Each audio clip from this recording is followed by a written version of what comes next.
Is the TECNO Pop 11 really a big upgrade, or is it just the Pop 10 wearing new clothes? If you have been searching for an affordable smartphone right here in Nigeria, you have probably heard about the newly launched TECNO SPARK Go 3, right? And it's coming right here in Nigeria as the Pop 11. The budget space in 2026 is tight. Every brand is fighting hard. So today we are looking at what this phone truly offers, from the new design that caught everyone's attention to everyday downsides you should know before spending your hard-earned money.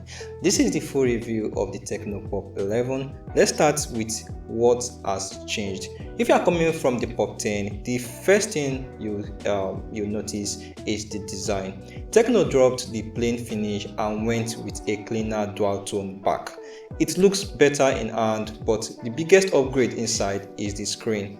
The Pop 10 has a slightly smaller display, which was already decent for the price. It also runs on the Unisoc T7250 processor and comes with FreeLink, which allows TECNO phones to communicate with each other even when there is no network signal. That's actually useful in parts of Nigeria where the network can disappear without warning. Now about the display, you are getting a 6.75 inches HD Plus screen with a 120Hz refresh rate. At this point, 120Hz is not a new feature and it's not something we use or notice often. Scrolling through apps like Facebook and TikTok feels smooth than you would expect from a phone in this category. Watching YouTube is enjoyable too, and the colors look lively, but there are limits. It's still an entry-level LCD, so if you tilt the phone sideways, the color shifts a bit, and under harsh Nigerian sunlight, the brightness will struggle. If you're outside in the afternoon, you may find yourself using the highest brightness or looking for a shade just to read messages.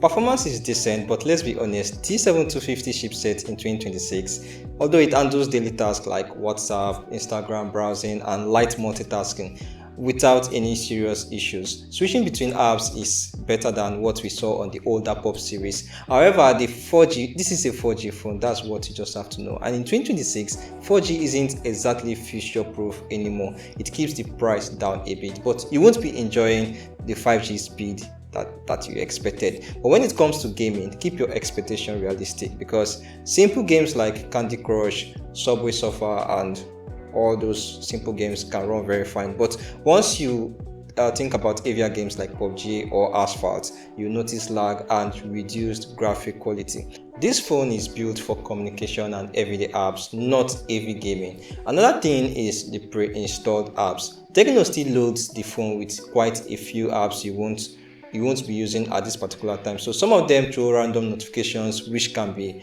very annoying. Now let's talk about the camera. On the back side, there is a 13 megapixel main sensor, and up front we have an 8MP selfie camera. During the day, the rear camera does a good job for the price. Skin tones look fairly natural and colors are bright without looking fake. The 2x portrait mode actually surprised me. On most budget phones, portrait mode struggles with edge detection, but here it handles subject separation reasonably well. Now the selfie camera is also better than expected. In good lighting condition, it captures clear facial details and works well for social media. Also note that the portrait shots can also blow out bright areas when the light isn't balanced. Now let's talk about the battery. It's a 5000 mAh battery. It's strong. It can comfortably get through the full day even with heavy use. Even at 10%, switching to super saving mode can still give you a close to 2 hours of video playbacks. But here's the most annoying part I don't even like. The phone supports up to 15 watts charging, but TECNO puts a 10 watts charger in the box.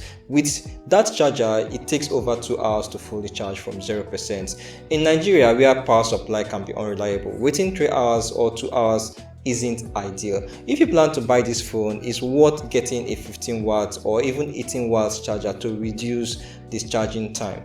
Now for the price, the TECNO Pop 11 is expected to arrive in Nigeria around late March 2026. Based on the upgrades and current market trends, the expected price should be between 120,000 naira to 135,000 naira, depending on whether you choose the 64GB variant or the 128GB variant. So what's the final take?